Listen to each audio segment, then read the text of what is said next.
কাছে দূরে যে যেখানে আছেন সবাইকে স্বাগত জানাচ্ছি। আমি সুলতানা রহমান, দেখছেন বাংলা নিউজ নেটওয়ার্ক। এবং আপনারা জানেন যে এরই মধ্যে বাংলাদেশে যেই বিজয় সরণিতে একটা মৃত্যুঞ্জয়ী প্রাঙ্গণ ছিল সেটিকে ভেঙে ফেলা হয়েছে। অনেকে বলছেন এটিকে নতুন করে নির্মাণ করা হবে, কিন্তু যেটি সবগুলো গণমাধ্যমে খবরে এসেছে সেটি হচ্ছে এটি ভেঙে সেখানে একটি জুলাই স্মরণে গণমিনার হবে। যদিও এই গণমিনার যারা বানাতে চায় তাদের যে কমিটি আছে তারা দাবি করছে যে এটি তাদের কোনো দাবি ছিল না, ওই মৃত্যুঞ্জয়ী প্রাঙ্গণকে সরিয়ে গণমিনার বানানোর কোনো দাবি তারা করেনি, এটি তারা দাবি করছে। কিন্তু যে বিষয়টি সবচেয়ে সন্দেহের, ঘোরতর আপত্তির এবং বলতে পারি আমরা যে এটি যেই জায়গা থেকে আমাদেরকে আহত করছে, ক্ষুব্ধ করছে এবং হতাশ করছে, সেটি হচ্ছে 5ই আগস্টের পর থেকে যেভাবে করে একে একে মুক্তিযুদ্ধের সব স্মৃতি ভাস্কর্য স্তম্ভ ধ্বংস করা হয়েছে, মুক্তিযুদ্ধকে চ্যালেঞ্জ করা হয়েছে, আমাদের 71-এর গৌরব গাথা, বিজয় গাথাকে ভুলণ্ঠিত করার যেই চক্রান্ত, পায়তারা এবং প্রচেষ্টা আমরা দেখছি। ফলে এই মৃত্যুঞ্জয় প্রাঙ্গণ যে তার বাইরে নয় সেটি কেউ বিশ্বাস করছে কিনা সেই প্রশ্নটি যেমন থাকছে, তেমনি আমরা দেখতে পাচ্ছি যে এখন এই জুলাই অভ্যুত্থানের নামে মুক্তিযুদ্ধ, আমাদের সংবিধান, এগুলো সব বাতিল করে নতুন করে সাংবিধানিকভাবে নতুন সংবিধান, জুলাই সনদ এসব করার পরিকল্পনা হচ্ছে। এর মধ্য দিয়ে বাংলাদেশের অস্তিত্ব, বাংলাদেশের ইতিহাস এগুলি সব হুমকিতে পড়ে একটা নতুন বাংলাদেশের কথা বলা হচ্ছে। কিন্তু বাংলাদেশ কি সেটি চায়? বাংলাদেশের মানুষ কি সেটি চায়? নাকি অল্প কত মানুষের হাতে তারা জিম্মি হয়ে পড়েছে এবং সেখান থেকে উঠে দাঁড়ানোরও তাদের এখন এই মুহূর্তে কোনো ব্যবস্থা কি আছে?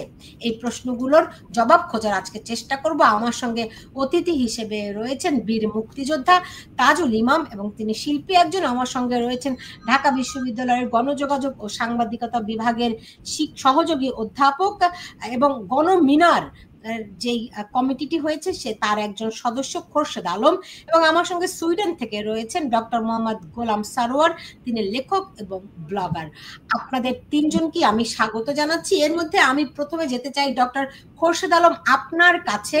এই যে মৃত্যুঞ্জয়ী প্রাঙ্গণটি ভেঙে গণমিনার করা হচ্ছে, যদিও আপনার সঙ্গে আজ আমার কথা হয়েছে সেখানে আপনি বলেছেন যে আপনারা মৃত্যুঞ্জয়ী প্রাঙ্গণ ভাঙার কথা বলেননি, ঘটনাটি আসলে কি আমাদেরকে যদি একটু বলতেন আগে। আমরা গণমিনার বাস্তবায়ন কমিটির শুরুতে বলে নিচ্ছি যে আমি গণমিনার বাস্তবায়ন কমিটির একজন সদস্য, কিন্তু আমি অফিসিয়ালি আমার গণমিনার বাস্তবায়ন কমিটি থেকে রিপ্রেজেন্ট করে এখানে এসেছি ব্যাপারটা তা না। আমি যেহেতু কাজ করছি তার অংশ হিসেবে কিছু কথা বলছি। আপনি গত প্রেস কনফারেন্সে আপনি বক্তব্য রেখেছিলেন। হ্যাঁ, আমি বক্তব্য রেখেছিলাম একজন সদস্য হিসেবে।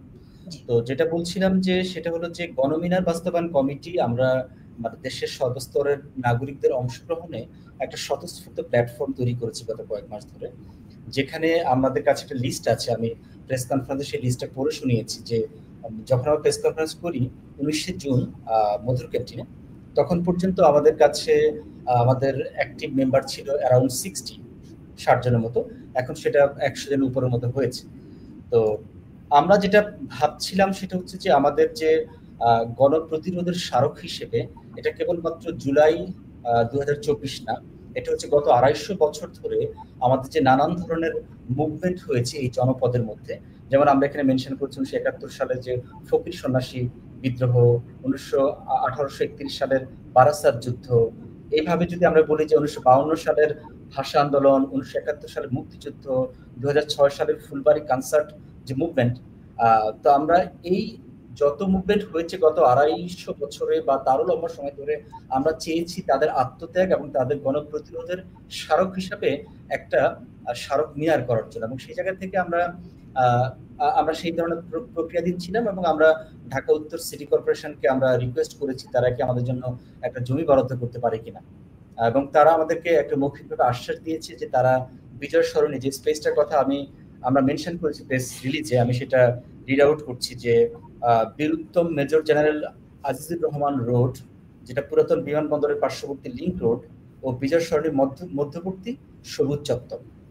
তো তারা আমাদেরকে মৌখিকভাবে আশ্বাস দিয়েছে, যদিও এখন অফিসিয়াল ব্যাপারটা এখনো প্রক্রিয়াধীন আছে, যে তারা আমাদের কিছু অর্থ আমাদের প্রকৌশল যে সাপোর্ট এবং আমাদের যে একটা স্থান দিলেন। তো এর সাথে যেটা বলে রাখছি শুরুতেই আমি ক্লিয়ার করা দরকার, এর সাথে মৃত্যুঞ্জয়ী যে ভাস্কর্য যেটাকে বলছেন ভেঙে ফেলা হচ্ছে, এর সাথে বিন্দু মাত্র কোনো সম্পর্ক নেই। তার কারণ হচ্ছে যে এটা একটা বড় জায়গা, এটা পূর্ব দিকে র্যাঙ্কস টাওয়ার এক সময় ছিল, আপনারা জানেন, যেটা মানে ডিস্ট্রয় করা হয়েছে। পশ্চিম প্রান্তে হচ্ছে বিজয় সরণি যে মেট্রো স্টেশন, এই বিশাল স্পেসটার মধ্যে আমাদের ইমিডিয়েট প্ল্যান হচ্ছে, প্রথম পর্যায়ের প্ল্যান হচ্ছে যে বিজয় সরণি মেট্রো যে স্টেশনের পশ্চিম দিকটাতে, যেটা এখন আপনার ফ্রি স্পেস, সেখানটাতে আমরা একটা গণমিনার করতে পারি কিনা। কিন্তু মৃত্যুঞ্জয়ী যে ভাস্কর্য সেটা হচ্ছে পূর্ব দিকে, মাঝখানে অনেক স্পেস, এবং আমাদের মৃত্যুঞ্জয় ভাস্কর্য নিয়ে কমিটি থেকে কোনো ধরনের পরিকল্পনা ছিল না, এখনো নেই, ভবিষ্যতে থাকবে না। এটা সম্পূর্ণ আলাদা একটা প্রজেক্ট, এবং এই ব্যাপারে সম্পূর্ণ অ্যান্সার দিতে পারবে ঢাকা উত্তর সিটি কর্পোরেশন। এমনকি এই ঘটনা ঘটার পর অনেকগুলো মিডিয়া আমার সাথে কমিউনিকেট করেছে, আমরা কমিউনিকেট করার পরে আমরা জানতে পেরেছি ব্যাপারটা ঘটছে কিছু একটা। তো তখন আমরা সিটি কর্পোরেশনের সাথে একটু ইনফরমালি কথা বলেছি, তারা বলেছে যে এটার সাথে আপনাদের প্রজেক্টের কোনো যোগসাজশ নেই। এটা হচ্ছে যেহেতু 5ই আগস্টের সময় মানে আপনার আপনার গণতন্ত্রকামী আন্দোলনকামী জনগণ সেখানে কিছু স্কাল্পচার ভেঙেছে এবং সেগুলো এখনো ভাঙা অবস্থায় পড়ে আছে, ওইটাকে আমরা কেবল সরাচ্ছি এবং সেখানে কালিমা লেপন করেছি, আমরা সেটাকে রেনোভেট করে নতুন একটা পরিকল্পনা করছি। বাট এই ব্যাপারে অ্যান্সার দেওয়ার দায়িত্ব তাদেরই, দায় তাদেরই, এটার সাথে আমাদের গণমিনার কমিটির বাস্তবায়ন কমিটির কোনো ধরনের সম্পর্ক নেই। বুঝতে পেরেছি। আপনি আমাকে একটু বলেন তো, আপনাদের এই গণমিনার বাস্তবায়ন কমিটিটি কবে তৈরি হলো, কেন তৈরি হলো, কিভাবে তৈরি হলো, কারা এর সঙ্গে যুক্ত? এই যে আপনারা 19শে জুন একটা বক্তৃতা দিয়েছেন, প্রেস কনফারেন্স করেছেন, এর বাইরে আপনাদের কোনো কার্যক্রম কিছু কি হয়েছে? হয়ে থাকলে সেটা গোপনীয় কেন? মানে বিষয়টা কি, মানে এই গণনির্মাণ কথা থেকে আসলো? আপনারা বললেন যে আপনারা এই গণমিনার বানানোর জন্য আপনারা ইয়ে করবেন, চাঁদা তুলবেন, এখন আবার সিটি কর্পোরেশনের কাছে টাকা চাচ্ছেন, মানে বিষয়টা কোথায় জানেন একটা গোজামিল, অস্পষ্ট এরকম মনে হয় কিনা? এই ব্যাপারটা আপনি তো সব প্রশ্ন আমাকে করেননি, আমি গণচাঁদার ব্যাপারটা পরে আনতাম, ব্যাপারটা ধাপে ধাপে বলা। আমাদের এটার দুটো ফেজ, একটা হচ্ছে আমরা সিটি কর্পোরেশনের সহযোগিতা পাবো বলে মৌখিক আশ্বাস পেয়েছি।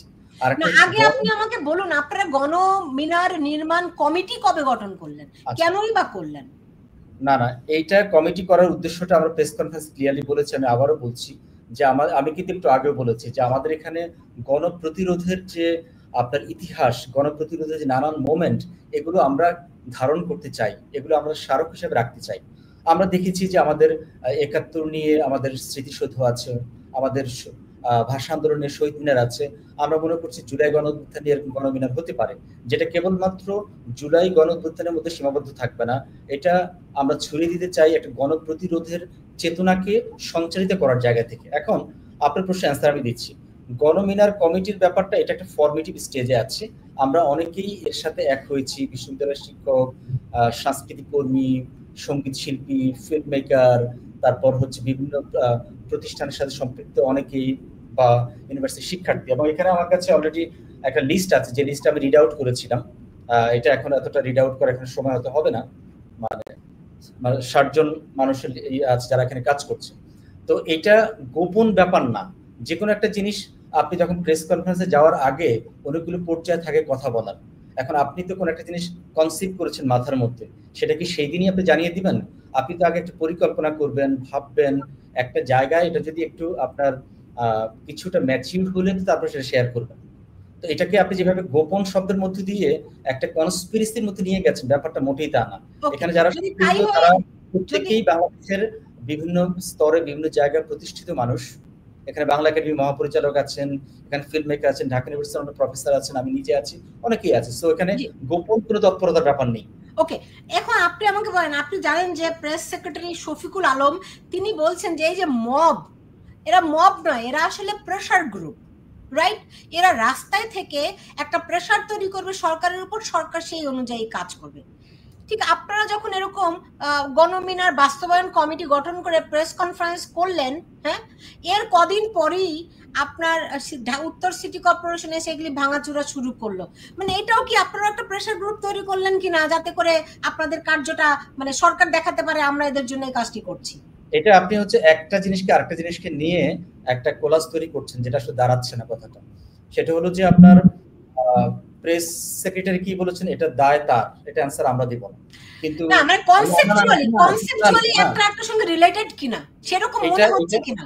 এটা কোনোভাবে রিলেটেড না, তার কারণ গণমিনার বাস্তবায়ন কমিটির যে জায়গাটার নিয়ে প্ল্যান করছে ওটার সাথে মৃত্যুঞ্জয়ী ভাস্কর্য ডিস্ট্রয় করার কোনো সম্পর্কই নাই। এটা সম্পূর্ণ এখতিয়ার হচ্ছে উত্তর সিটি কর্পোরেশন, এবং আমি মনে করি উত্তর সিটি কর্পোরেশন রাইট স্পেস যাদেরকে আপনারা মানে আস্ক করতে পারেন। তবে যেটা বলার সেটা হচ্ছে আমরা মানে মহান মুক্তিযুদ্ধ 1971 সাল এবং ভাষা আন্দোলন 1952, প্রতিটা পর্বেই আমাদের গণপ্রতিরোধের যে স্মারকগুলোকে আমরা এখানে অ্যাকোমোডেট করতে চাই। ফলে আমাদের সাথে 71 কিংবা 52 কোনোভাবেই সাংঘর্ষিক না। আমরা একটা ইনক্লুসিভলি ভাবে আমাদের এই জনগোষ্ঠীর, আমি এটাও বলছি যে এমনকি 2006 সালে কনসার্ট পর্যন্ত। না ঠিক আছে, আপনারা যদি সেইটাই বলে থাকেন, তাহলে যে বাংলাদেশের মুক্তিযুদ্ধের এত এত ভাস্কর্য ধুলায় মিশিয়ে দেওয়া হলো, আপনারা কি একটিরও প্রতিবাদ করেছিলেন আপনাদের এই কমিটি থেকে? আমাদের এই কমিটিতে ফর্ম হয়েছে, ফর্ম বলতে বোঝাচ্ছে এই কমিটি সারফেসে এসছে গত 1-2 মাস ধরে। ওকে, কিন্তু আপনাদের এই কমিটির সারফেসে আসুক, কিন্তু এই কমিটির সামিনা লুৎফা, মোহাম্মদ আজম, অধ্যাপক আল মামুন, এরা তো সেই আন্দোলনের 5ই আগস্টের অনেক আগে থেকেই এই আন্দোলনে ছিলেন। এখন আপনি বলতে পারেন যে আপনারা সারফেসে এই নতুন কমিটি নিয়ে, মিনার বাস্তবায়ন কমিটি নিয়ে নতুন আসছেন, কিন্তু আপনারা তো ইউ ওয়ার দেয়ার, আপনারা এখানে আগে থেকেই ছিলেন। যে নামগুলো আমি বললাম আপনি সহ আপনারা সবাই ছিলেন, কিন্তু নতুন নামকরণ নিয়ে, নতুন মোড়ক নিয়ে এখন আসছেন। কিন্তু যদি বলেন গত 10 মাসে আপনারা এই যারা আছেন, যারা শিক্ষক, যারা এই কমিটির মধ্যে আছেন বা কমিটির মধ্যে নাই, তারা বাংলাদেশের এতগুলো ভাস্কর্য, মুক্তিযুদ্ধের স্মৃতিস্তম্ভ, এমনকি বীরশ্রেষ্ঠদের ভাস্কর্য পর্যন্ত ভাঙা হলো, আপনারা কি একটিবারও প্রতিবাদ জানিয়েছেন? ব্যক্তিগতভাবে আমি আমি কমিটির কথা বলছি। আমি কমিটি তো আমি শুনেন, আপনি আপনার বউকে বাইরে সবার সামনে অপমান করলেন, ঘরে এসে দুইটা ভালোবাসার কথা বললেন। It doesn't make sense. এটা আপনার একটা মানে এই অ্যানালজিটা দাঁড়াচ্ছে না। যেটা বলছিলাম যে আমি যেটা বলছি সেটা হলো যে আপনার আমি ঢাকা মানে শিক্ষক নেটওয়ার্ক, বিশ্ববিদ্যালয় শিক্ষক নেটওয়ার্কে আমি নিজে দেখেছি যে বিভিন্ন জায়গায় মুক্তিযুদ্ধের ভাস্কর্য ভাঙা নিয়ে প্রতিবাদ করতে, এবং সেই শিক্ষক নেটওয়ার্কের আমি একজন প্রতিষ্ঠাতা মেম্বার, এবং সেটা আমি 2015 সালে আমরা আমি সেটাই বলছি, আপনারা কি এটা গোপনে গোপনে চুপি চুপি প্রতিবাদ জানিয়েছেন, নাকি প্রকাশ্য একটা সভা সমাবেশ করেছেন, একটা মিছিল করেছেন? না, আপনার কথার টোন হচ্ছে, আপনি দেখছি আপনি একটা সুস্পষ্ট পক্ষে চলে যাচ্ছেন, ধরে নিয়েছেন আমি এনিমি। এটা একদমই ভুল। না, এনিমি না, আমাকে যদি বলেন আমি পক্ষে চলে যাচ্ছি, আমি মুক্তিযুদ্ধের পক্ষে অবশ্যই চক্ষু বন্ধ করে, এইটা তো কোনো সমস্যা নেই আমার ভাই, আই এম প্রাউড।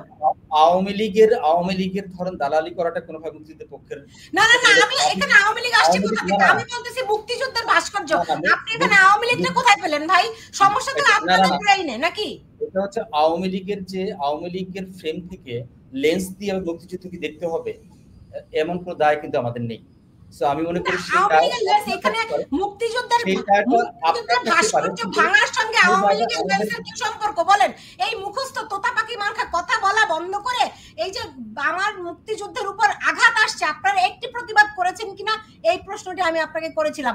আমি যদি মুক্তিযুদ্ধের দালাল, অবশ্যই আমি মুক্তিযুদ্ধের দালাল। আপনাকে আমি একটা উল্টো প্রশ্ন করি।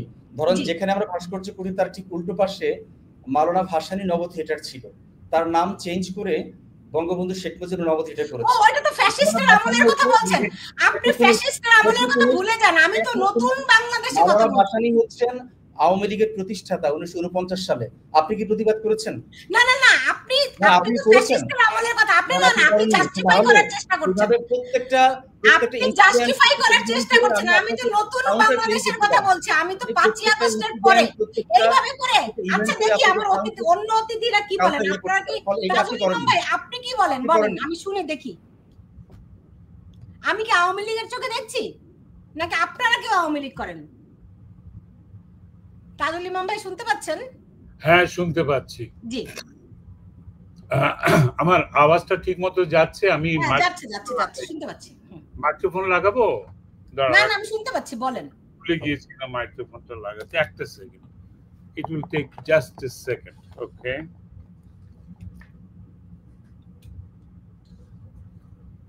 হ্যাঁ, যে কথাটা আমি আসলে শুনছিলাম ডক্টর খোরশেদ আলমের বক্তব্য।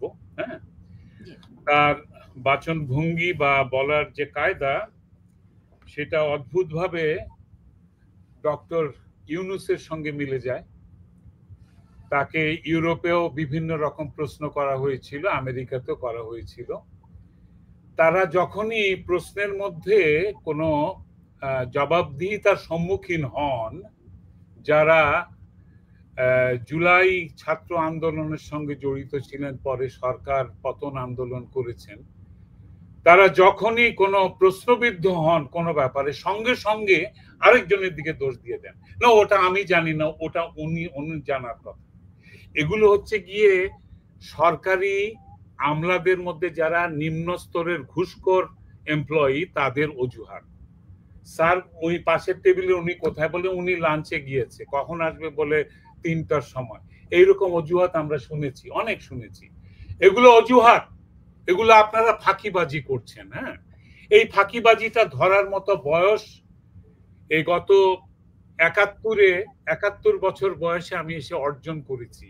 এগুলো ছেলে ভুলানো কথা বলে কোনো লাভ নেই। আপনারা জুলাইয়ের আন্দোলনটা সরকার পতন আন্দোলন ছিল না, আপনার ছাত্ররা আন্দোলন করেছে। আপনি খুব ভালো করে জানেন এটা ছিল একটা মিথ্যা কোটা আন্দোলন। সেটা ব্যর্থ হওয়ার পরে বা সেটা সলভ হয়ে যাওয়ার পরে আপনারা এটাকে সরকার পতন করেছে, খুব ভালো কথা। সরকার পতন করেছেন, সরকার পতিত হয়েছে। এদেশে সরকার প্রথম পতিত হয়নি, বহুবার হয়েছে, এবং প্রতিবার সরকার পতিত হওয়ার পরে জনগণ আবার ভোট দিয়ে যেভাবে হোক আবার নতুন করে সরকার গঠন করেছে। আপনারাই নতুন ন্যারেশন নিয়ে এসছেন, আপনারা নতুন বাংলাদেশ, নতুন স্বাধীনতা।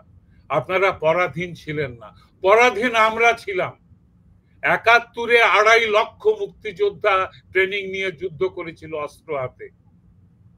4.5 লক্ষ নারী এখানে ধর্ষিতা হয়েছিলেন নিজেদের সম্ভ্রমের বিনিময়ে, আর তারপরে 30 লক্ষ প্রাণ। এগুলো সবকিছুকে আপনারা প্রশ্নবিদ্ধ করেছেন। আপনি নিজেই ডক্টর খোরশেদ আলম একটু আগে বলেছেন আওয়ামী লীগের চশমা দিয়ে আমরা মুক্তিযুদ্ধকে দেখব না। আপনার তো জন্ম হয়নি তখন, তাহলে আপনি কার চোখ দিয়ে গত 250 বছরের ইতিহাস দেখবেন?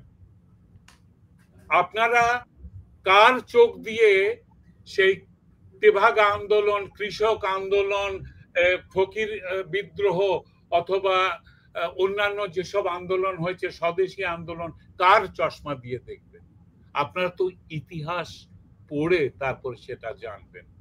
মুক্তিযুদ্ধের ইতিহাস যদি আপনার সন্দেহ থেকে থাকে, যদি আপনার মনে হয় আওয়ামী লীগ বাড়িয়ে বলছে, তাহলে বিশ্বের যে কোনো খবরের কাগজ সেই সময় প্রকাশিত আপনি দেখতে পারবেন, হিসাব করে বের করে ফেলতে পারবেন কত মানুষ এতে প্রাণ দিয়েছে, কোন কোন পত্রিকায় কোন সময় কোন খবর বেরিয়েছে।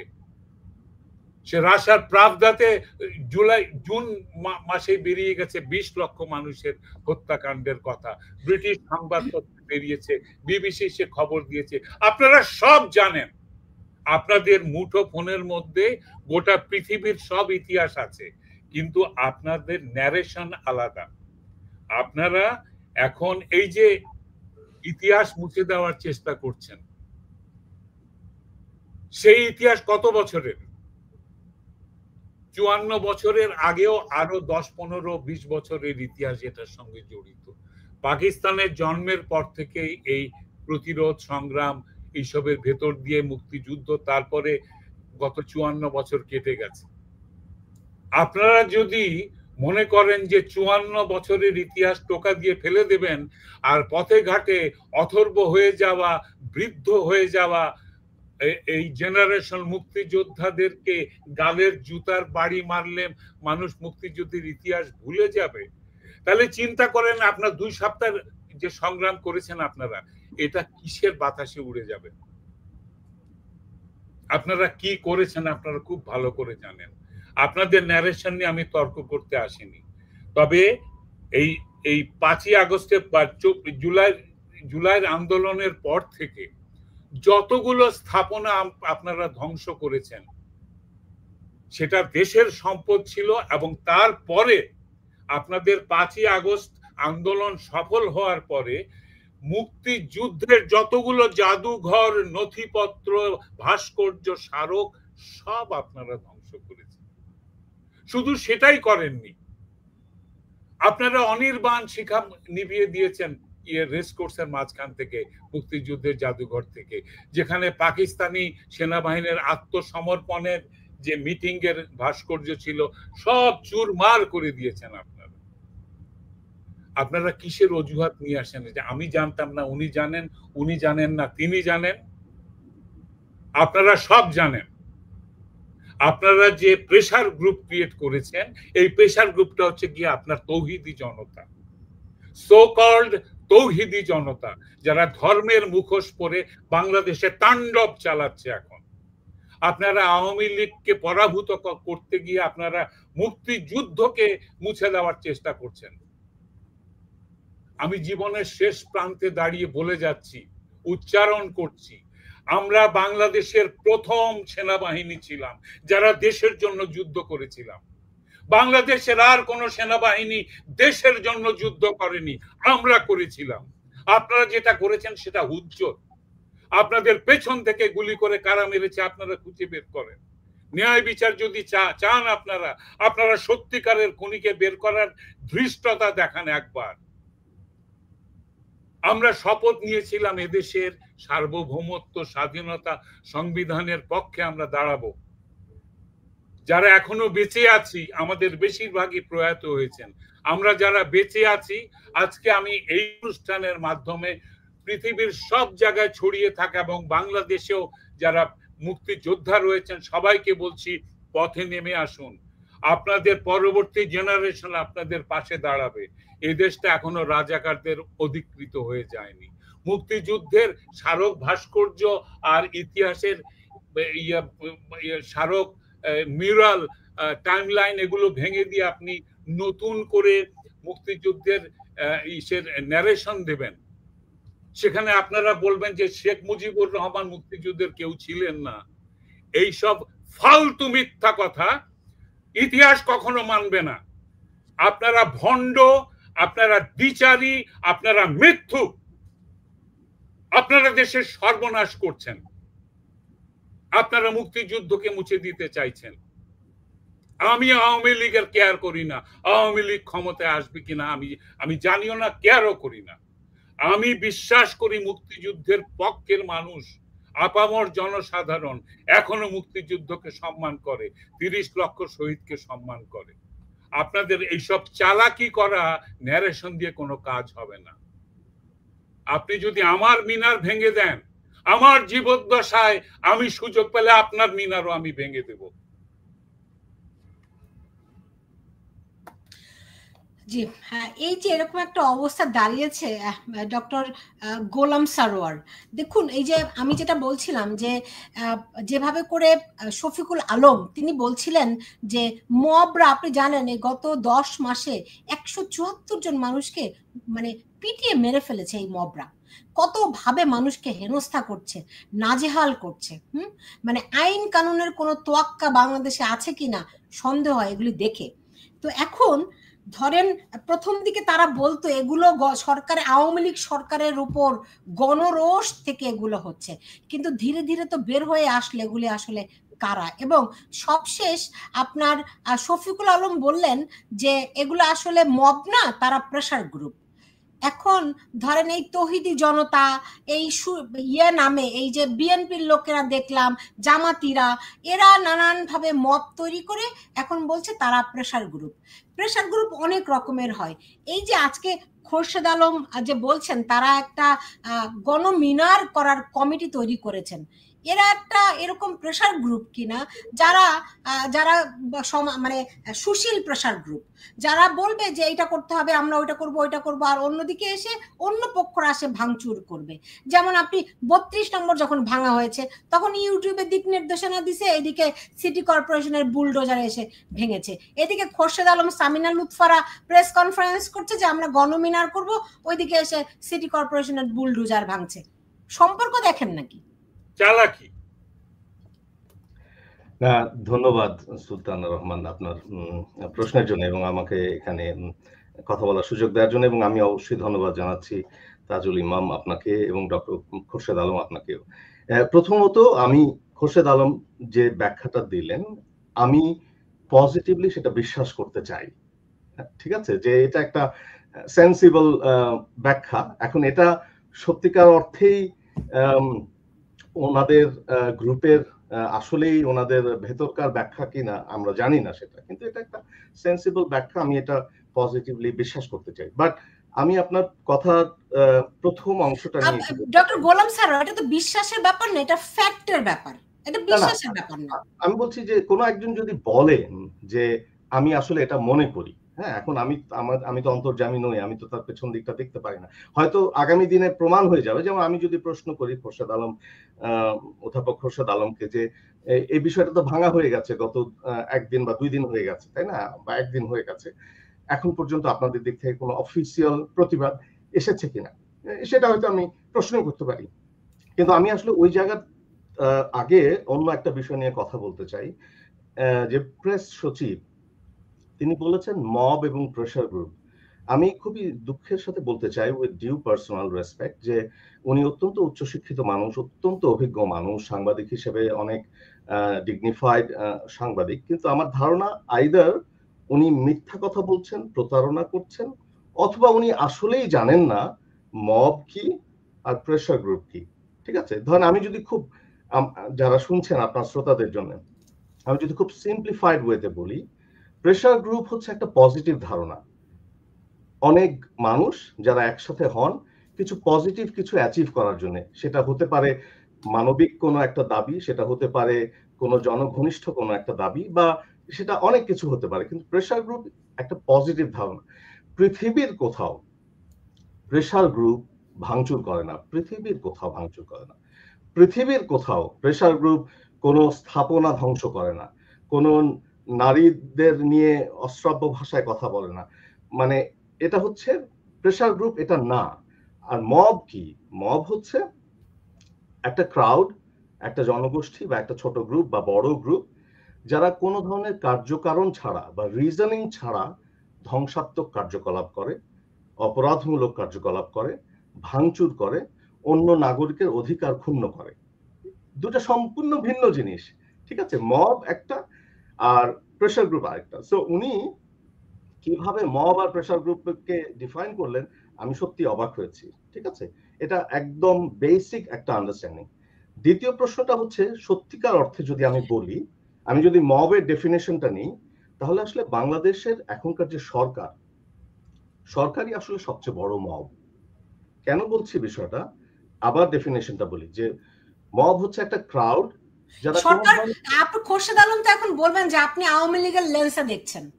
না না, আমি তো আওয়ামী লীগ, আমার লাইফ টাইমে আমি কোনোদিন আওয়ামী লীগ করিনি। আমি জানি আমার যারা পাঠক, লেখক, বন্ধু বান্ধব যারা আছেন তারা সকলেই জানেন আমার রাজনীতিটা কি। আমার একটা ডিস্টিংক্ট রাজনীতি ছিল, আমার ছাত্র জীবনেও ছিল, আমার ছাত্র জীবনের পরেও ছিল, ঠিক আছে? এবং আমি সেই রাজনীতিটাকে এখনো আপহোল্ড করি, ঠিক আছে? আমি পেশাদার মানুষ, আমি সরাসরি দল করি না, কিন্তু আমি আমার লাইফ টাইমে কখনো আওয়ামী লীগ করিনি। এখন ডক্টর খোরশেদ আলম যদি বলেনও আমি অবাক হব, বাট উনি বলতেই পারেন, উনি একজন স্বাধীন মানুষ। কিন্তু আমি যে কথাটা বলার চেষ্টা করছি, যে বাংলাদেশে এই মুহূর্তে সবচেয়ে বড় মব হচ্ছে বাংলাদেশের সরকার ইটসেলফ, হ্যাঁ, গভর্নমেন্ট নিজেই। কেন বলছি কথাটা? মবের ডেফিনেশনটা যদি আপনি আবার দেখেন, যে ক্রাউড বা যে কিছু মানুষ কোনো ধরনের কার্যকারণ ছাড়াই একের পর এক ধ্বংসাত্মক কাজ করে চলে, মানুষের সিভিল রাইটসকে ইগনোর করে, মানুষের সিভিল রাইটসকে হত্যা করে, হ্যাঁ, সেই ক্রাউডটাকেই বলা হয় মব। এবং আপনি যদি দেখেন গত 10 মাসে 4 লক্ষ মানুষকে গ্রেফতার করা হয়েছে। 4 লক্ষ। পৃথিবীর কোন সভ্য সমাজে এরকমটা হতে পারে না। এবং এই সমস্ত মানুষকে এমন সব মামলায় গ্রেফতার করা হয়েছে যে মামলাগুলোর কোনো ভিত্তি নেই। এমনকি যে মানুষটা, ধরেন সাকিব আল হাসান, আমেরিকা বা কানাডায় বেড়াচ্ছিলেন, তার নামে টঙ্গীতে বা কোথাও গাজীপুরে খুনের মামলা দায়ের হয়ে গেছে, ঠিক আছে? সো এবং এই সমস্ত কাজগুলো বাংলাদেশ সরকার এনকারেজ করছে। সো সেই অর্থে বাংলাদেশ সরকার হচ্ছে এই মুহূর্তে সবচেয়ে বড় মব। এখন ডক্টর আলম বললেন যে ওই বিজয় সরণির মিউরাল কেন ভাঙা হয়েছে এটা উত্তর সিটি কর্পোরেশনই সবচেয়ে ভালো বলতে পারবেন। এটা খুব ভালো একটা মানে উত্তর। তবে আমি যদি মনে করি যে ডক্টর আলম আমাদেরকে এনলাইটেন করতে পারেন যে আপনার আসলে কি মনে হয় যে এই মিউরালটা কেন ভাঙা হলো, এবং এই মিউরালটা ভাঙা হলো এটাকে কি আপনি নাগরিক হিসেবে একটা রিজনেবল কাজ মনে করেন কিনা। আমি বিষয়টাকে দেখি দুই দিক থেকে। একটা হচ্ছে নাগরিক জিজ্ঞাসার দিক থেকে আমি মনে করি এটা একটা জঘন্য কাজ হয়েছে, কারণ এটা কেন ভাঙা হয়েছে, কি জন্য ভাঙা হলো, কি করা হবে, এটাতে ঢাকা শহরের নাগরিকদের কি উপকার হবে, কোনো কিছু জানার না দিয়ে এই জিনিসটাকে ভেঙে ফেলা হলো, এবং অলমোস্ট গোপনে, কোনো মিডিয়া কভারেজ হয়নি। এবং আমরা বুঝতে পারি কেন মিডিয়া কভারেজ হয়নি। আমি ভেরি শিওর যে মিডিয়াগুলোকে বলা হয়েছে যেটা কভার করা যাবে না। হ্যাঁ, সো কোনো মিডিয়া কভারেজ হয়নি, এই জিনিসটাকে ভেঙে ফেলা হলো। এটা হচ্ছে নাগরিক জিজ্ঞাসার দিক থেকে যেটা একটা জঘন্য কাজ হয়েছে, যে আপনারা নাগরিকদেরকে বিন্দুমাত্র ইনফর্ম না করে ঢাকা শহরে এরকম একটা স্থাপনা ভেঙে দিলেন। এক নম্বর প্রশ্ন। দ্বিতীয় প্রশ্নটা হচ্ছে আবেগের দিক থেকে, যেটা আমাদের তাজুল ইমাম ভাই, উনি একজন মুক্তিযোদ্ধা হিসেবে এবং উনি আমাদের অগ্রজ প্রজন্ম হিসেবে ওনার আবেগকে আমি রেসপেক্ট করি। যদিও আমি মুক্তিযুদ্ধ দেখিনি, আমার মুক্তিযুদ্ধের পরের প্রজন্ম, কিন্তু আমি মুক্তিযুদ্ধের চেতনাটাকে ধারণ করি। সেই দিক থেকে পৃথিবীর মানুষ আমাদেরকে অসভ্য বলবে যে বাংলাদেশের ইতিহাসের সবচেয়ে বড় যে ইভেন্ট সেই মুক্তিযুদ্ধের স্মৃতিবাহী একটা স্থাপনাকে রাষ্ট্রীয় উদ্যোগে, সরকারের উদ্যোগে ভেঙে ফেলা হলো, এবং কোথাও কোনো প্রতিবাদ নেই, কোথাও কোনো কভারেজ নেই, কোথাও কোনো সংবাদ নেই। ঠিক আছে, সো এটা আমি মনে করি দুই দিক থেকে দেখা দরকার, যে নাগরিক জিজ্ঞাসার দিক থেকে, আর একটা হচ্ছে মুক্তিযুদ্ধের আবেগের দিক থেকে। এবং সেই জায়গায় হয়তো ডক্টর আলম আমাদেরকে আরো এনলাইটেন করতে পারেন, আলোকিত করতে পারেন, যে উনি নাগরিক জিজ্ঞাসার দিক থেকে বিষয়টাকে কিভাবে দেখেন আর মুক্তিযুদ্ধের দিক থেকে কিভাবে দেখেন। উনি যদি মুক্তিযুদ্ধকে আওয়ামী লীগের লেন্স থেকে নাও দেখে থাকেন, সেটা খুবই ভালো, উনি ব্যক্তি হিসেবে সেটা করতেই পারেন। দুই দিক থেকে যদি আপনি একটু বলেন যে আসলে আপনি কিভাবে দেখেন, সেটা একটা ভালো দিক হতে পারে। জি, ডক্টর খোরশেদ আলম কিন্তু আমার অত্যন্ত স্নেহের। আমি একটু কড়া প্রশ্ন করছি, তার মানে এই না যে সে আমার স্নেহের নয়, কিন্তু তারপরেও আমি যে প্রশ্নগুলি আমার করতে চাই, আমি মোক্ষম কাউকে পাচ্ছিলাম না, যে কারণে খোরশেদ আলমকে পেয়ে অনেক ধন্যবাদ। যে দেখেন, আপনি তো বিশ্ববিদ্যালয়ের একজন শিক্ষক, আপনি জানেন 5ই আগস্টের আগে এই আমার সাংবাদিকতা বিভাগের শিক্ষকরাই কত গুরুত্বপূর্ণ ভূমিকা পালন করেছেন, রাইট? আমার বন্ধু বান্ধব, আপনি সবাইকে চেনেন, তারা অনেক গুরুত্বপূর্ণ ভূমিকা পালন করেছেন 5ই আগস্টের আগে, এবং আপনিও হয়তো ছিলেন। এখন 5ই আগস্টের পরে আমরা এই বিশ্ববিদ্যালয়ের শিক্ষার্থীকে দেখলাম পিটিয়ে মেরে ফেলতে, আপনারা একটা প্রতিবাদ করলেন না কেন? কি কারণে? আজকে দেশের সবখানে মুক্তিযুদ্ধের মুরালগুলি, ভাস্কর্যগুলো ভেঙে ফেলা হচ্ছে, আপনারা প্রতিবাদ করলেন না কেন? আমি যদি বলি, যেটি ডক্টর গোলাম সারোয়ার সুন্দর করে বলেছেন, মব আর প্রেসার গ্রুপ দুইটা দুই রকম। 5ই আগস্টের আগে আপনারা প্রেসার গ্রুপ ছিলেন সরকারকে প্রেসারে রাখার জন্য, আর এখন আপনারা সুশীল মবে পরিণত হয়েছেন কিনা, যারা ভাঙতে পারে না, মারতে পারে না, পিটিয়ে হত্যা করতে পারে না, ভাঙচুর করতে পারে না, আপনারা তাদের পিছনে উৎসাহ দিচ্ছেন কিনা, মানে সুশীল মব হয়েছেন কিনা? প্রশ্নের অ্যানসার কি দিব আমি নাকি না? হ্যাঁ, প্রশ্নটা লম্বা বললাম, অনেক ক্ষোভ, অনেক কেদ আছে ভিতরে। আচ্ছা, প্রথম কথা হচ্ছে যে আমি তাজুল ভাই অনেক সিনিয়র মানুষ, ওনাকে আমার পক্ষ থেকে সালাম, কিন্তু উনি যেভাবে আমাকে নিম্ন স্তরে ঘুষখোরের সাথে তুলনা করলেন, ভণ্ড আকারে তুলনা করলেন, এবং উনি যেভাবে মানে আদারিং করলেন, অ্যাজ ইফ আমি মুক্তিযুদ্ধের বিপক্ষের কোন মানুষ। মুক্তিযুদ্ধকে আমি মনে করি 100% মুক্তিযুদ্ধকে ধারণ করে তারপরে আলাপ, এটা নিয়ে আমার সাথে এটা মুখে বললে হয় না, এটা তো ধারণ করতে হয়। আমি তো কর্মকাণ্ড দেখছি না ভাই। না, এখন আপনি যদি মনে করেন আপনি মুক্তিযুদ্ধের ধারণ করছেন, আমি করছি না, তাহলে তো আপনি একদম ব্লেম করছেন উইদাউট হ্যাভিং এনি। না, অবশ্যই এভিডেন্স সহ করছি। বললাম তো সারা দেশে এতগুলো মুরাল ভেঙেছে, আপনারা কি করেছেন? আমি কিন্তু খুব ডিসহার্টেন্ড হয়েছি। উনি কিছু অসংলগ্ন কথা বলেছেন, ভণ্ড, ঘুষখোর, নিম্নস্তর ইত্যাদি ইত্যাদি বলে। আমি মনে করি প্রমাণ দিতে পারবো আমি। না, ভণ্ডামি করেছেন, আমার কাছে নোট আছে। না, ভণ্ডামিটা যদি আমি করি আমাকে বলতে পারেন, কিন্তু ভণ্ডামি যদি অন্য কেউ করলে তার দা আমি কেন নিব, কেন সেটা চাই। আপনারা সন্ত্রাস করছে সেটার প্রতিবাদ কোন সারার ভাইয়ের প্রসঙ্গে আসি।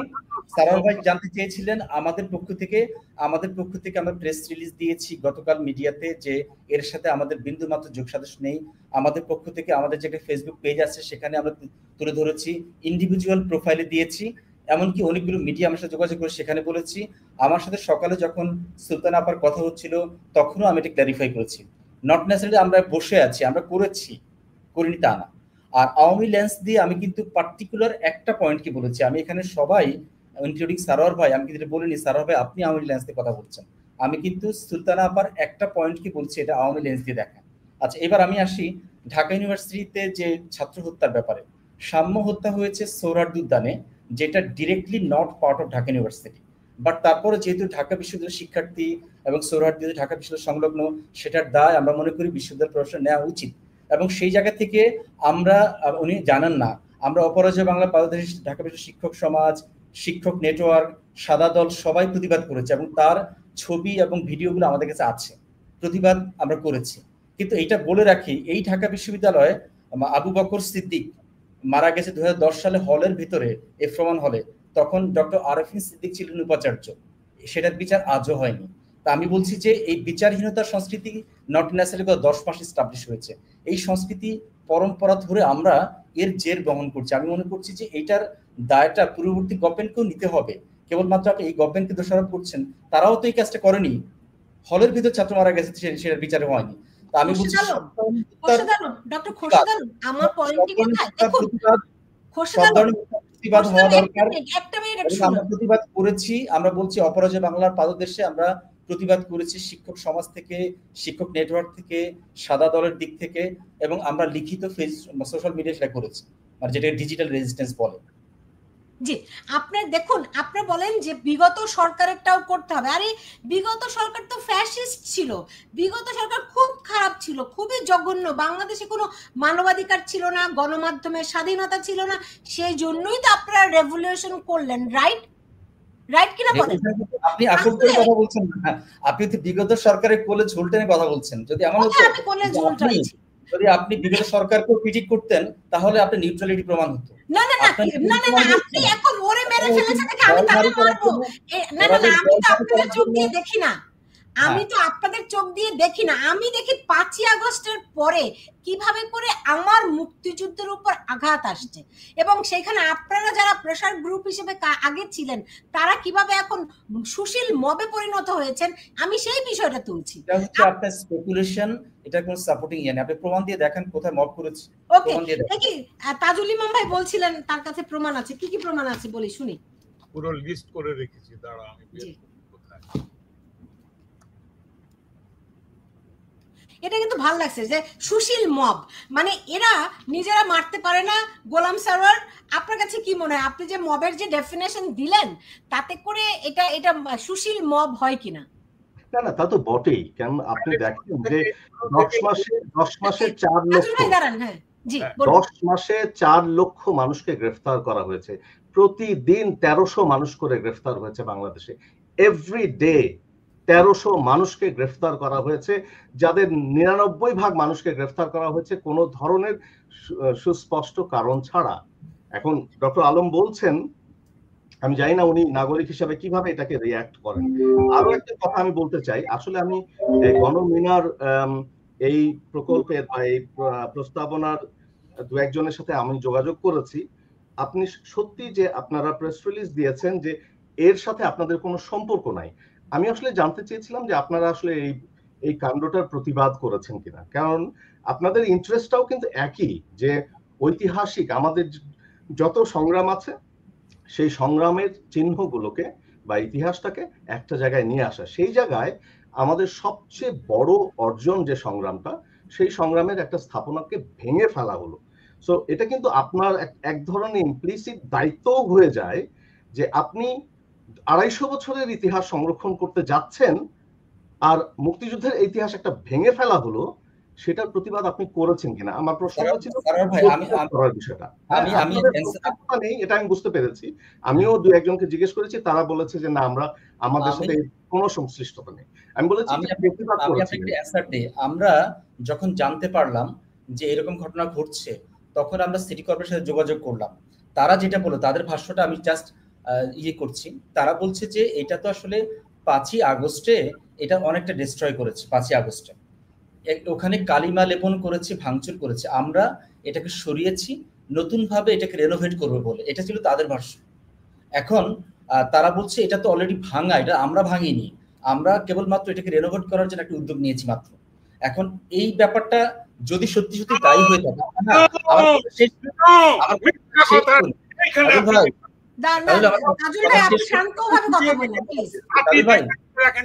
আমি বিদেশে থেকে দেখেছি আপনি অসুস্থ হয়ে পড়বেন,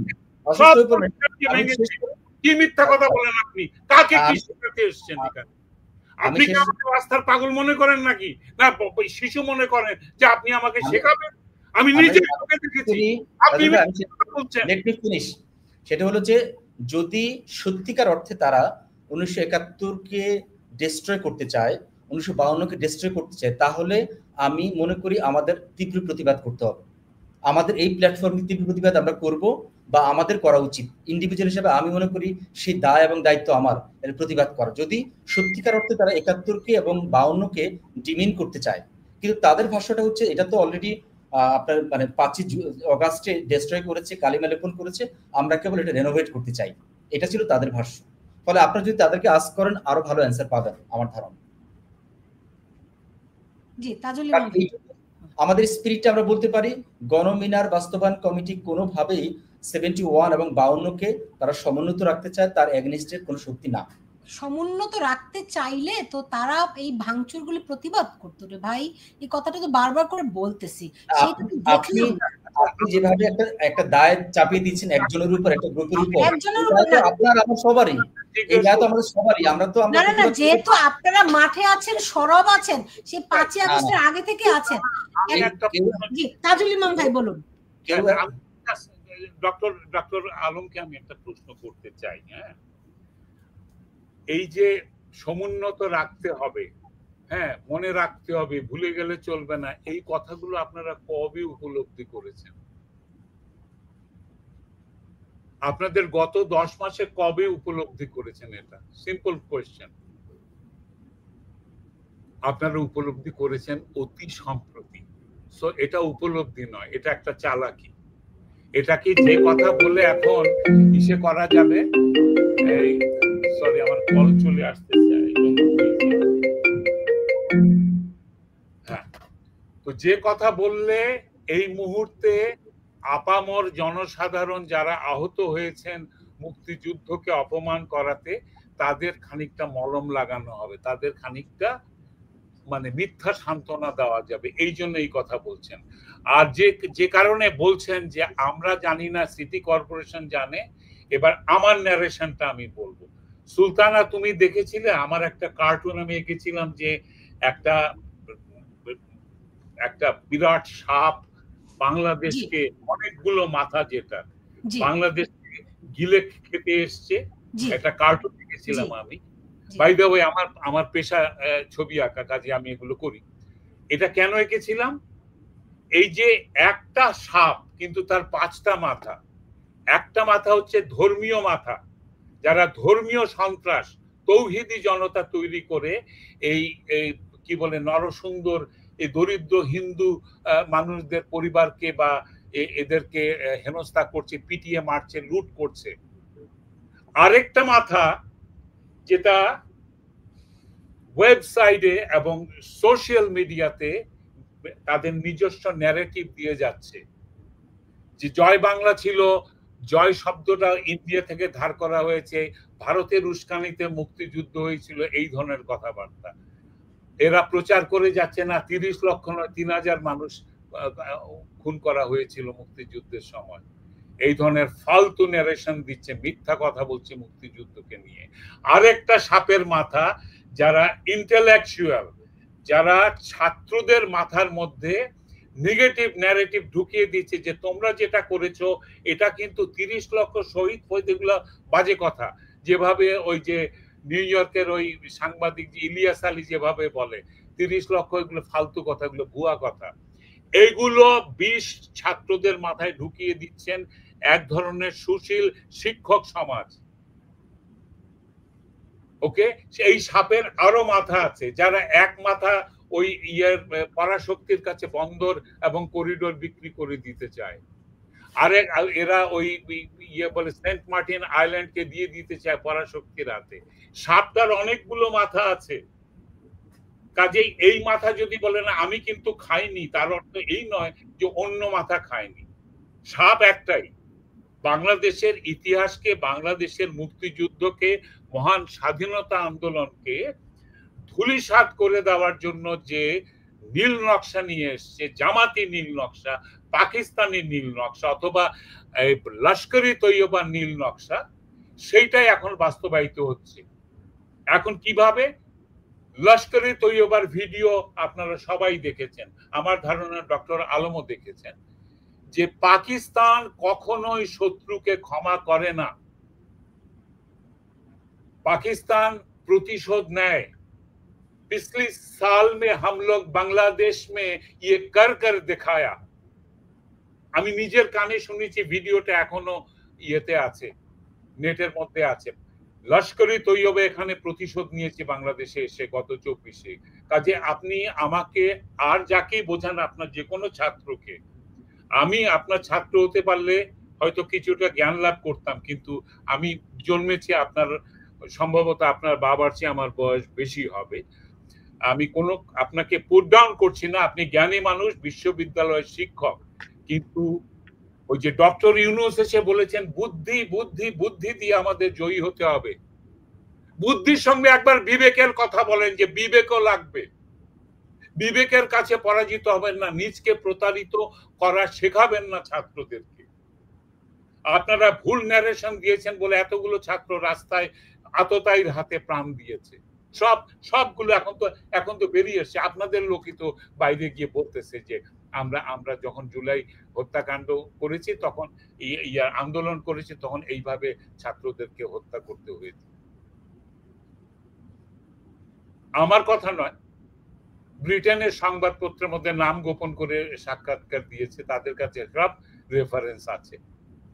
কাজেই এগুলো বলে কোনো লাভ নেই যে আমি জানি আর তিনি জানেন না।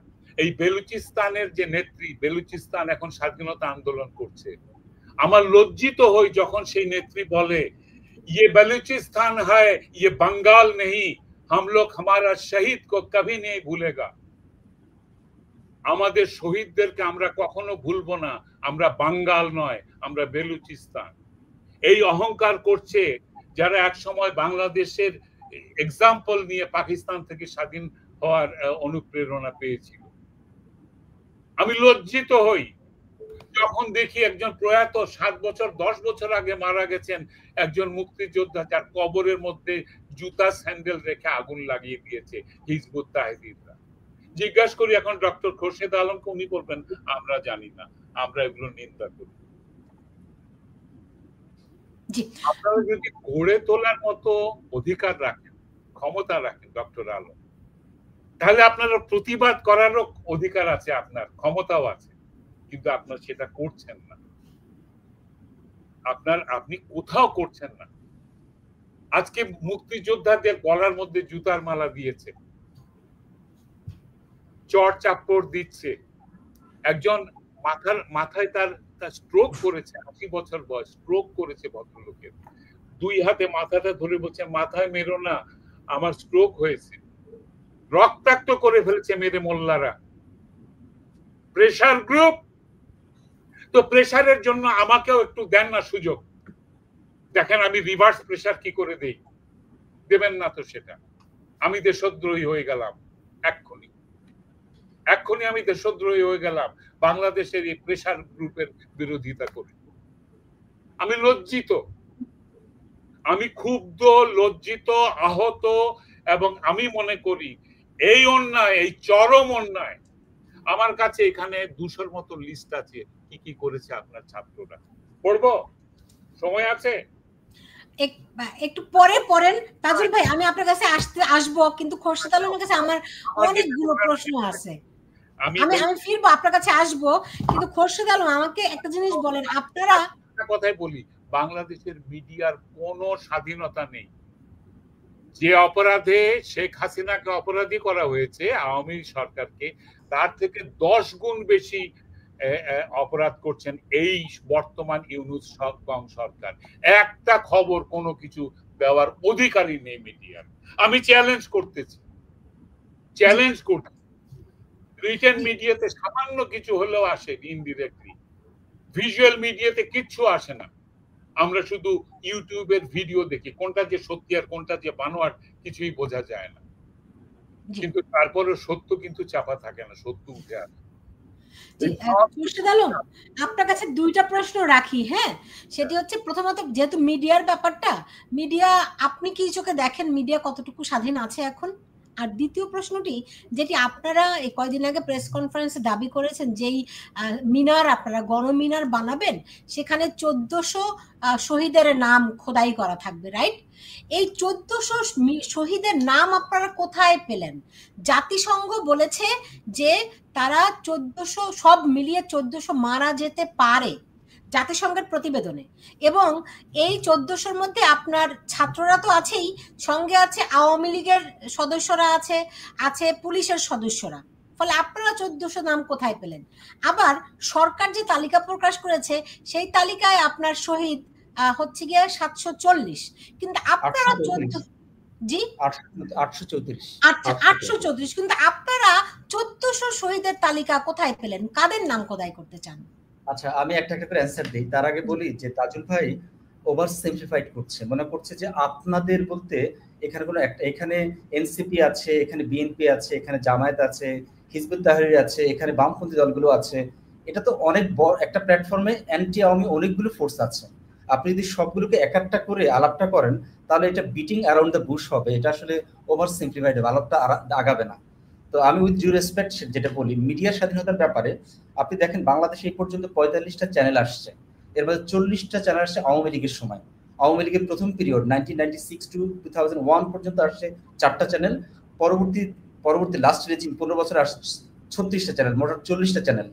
বাকি 5টা চ্যানেল আসছে বিএনপির সময়, এবং এর মাঝে আবার 4টা বন্ধ করে দেওয়া হয়েছে মাঝখানে, আর একটার মালিকানা চেঞ্জ হয়েছে। তো সেই দিক থেকে দেখলে মিডিয়াকে কুক্ষিগত করা, কোন 4টা বন্ধ করা হয়েছে? 4টা বন্ধ করা, ইসলামিক টিভি বন্ধ করা হয়েছে, দিগন্ত বন্ধ করা হয়েছে, সিএজি বন্ধ করা হয়েছে, চ্যানেল 1 বন্ধ করা হয়েছে। এর মাঝে মিডিয়াকে কিভাবে 4টা দৈনিককে রেখে বাকিগুলোকে বন্ধ করে দেওয়া যায়? এনটিভি আরটিভি তো বন্ধ হয় নাই, আরটিভির মালিকানা চেঞ্জ হয়েছে, আর এনটিভি যেটা হয়েছে অনেকটা মডিফাইড হয়েছে, এবং ফলে যেটা না হাসার কিছু নেই, ব্যাপারটা ঠিক আছে, হ্যাঁ বুঝতে পেরেছি। তাই বলছি। এখন যেটা দাঁড়িয়েছে যে মিডিয়াকে কুক্ষিগত করা, যেমন ধরুন আমরা এই মাসের 16ই জুন কিন্তু সংবাদপত্রে কালো দিবস উদযাপন করেছি। কেন করেছি? তার কারণ 1975 সালের 16ই জুন 4টা দৈনিক রেখে বাকি সব দৈনিক বন্ধ করে দিয়েছে। সো মিডিয়াকে এইভাবে আপনার মানে কুক্ষিগত করা, তো এটা আওয়ামী লীগের হিস্টোরিক্যালি এটা আওয়ামী লীগ করেছে। সো আমি মনে করি যে এই ব্যাপারটা কেবলমাত্র আপনি 10 মাসে, আমি মনে করি 10 মাসে মিডিয়ার অ্যাব্রাপ্ট কোনো চেঞ্জ আসেনি। আমরা যে ধরনের এক্সপেকটেশন আমাদের ছিল মিডিয়ার স্বাধীনতা নিয়ে, সেটা আসেনি, সেটা সত্যি কথা। কিন্তু এটাও তো ঠিক, গত 55 বছরের 24 বছর ছিল আওয়ামী লীগ পাওয়ারে, তারাও কখন সেটা দেখাতে পারেনি, বিএনপিও দেখাতে পারেনি। বিএনপি যে ছিল 14 বছর, তারাও দেখাতে পারেনি। ফলে আমি বলবো যে এদিক থেকে আওয়ামী লীগ এবং বিএনপি তাদের মিডিয়া সংক্রান্ত পলিসির গুণগত কোনো পরিবর্তন নেই। আমি সেই কথাই বলবো যে মিডিয়াতে আমরা যে ধরনের ফ্রিডম আমরা চাই সেটা ঘটেনি। আচ্ছা, পরিবর্তন যে হয়নি, পরিবর্তন হয়নি, শুনেন, স্বাধীনতার পরিবর্তন হয়নি, বরং আরো খারাপ হয়েছে কিনা সেটি বলুন। কারণ যেভাবে হত্যা মামলা সাংবাদিকদেরকে দেওয়া হয়েছে সেই কথাগুলি কেন বলছেন না? তাহলে সাংবাদিকদের কিভাবে হত্যা মামলা ঢালাওভাবে দেওয়া হয়েছিল?